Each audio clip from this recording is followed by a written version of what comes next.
Guys, ये है मेरी बहन, वो आ रही है, वो देखो, उसका आज हैप्पी बर्थडे है, पर वो नकली है। वो वे देखे, ये देखे, उसका हैप्पी बर्थडे है।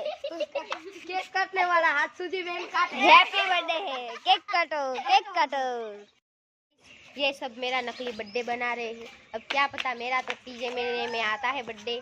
हाँ, मुझे खबर नहीं पड़ती, थारा चाहिए है। क्या बात है सर, क्या बात है सर, क्या बात, ये बात है। ये हमारा है काला घोड़ा, ये देखिए, ये हमारा पालतू है, ये देखिए, ये कैसा है, सांड जैसा है ये। तो गाय है। भाग रहा है। वो आपको एक गोथा लगा दो अभी मजा आएगा ना भिड़ो। गाइस, ये मेरी बहन है, इसको सुबह मेरी मम्मी ने खाना नहीं दिया था। ये देखिए, आप देख सकते हैं ये कैसी है।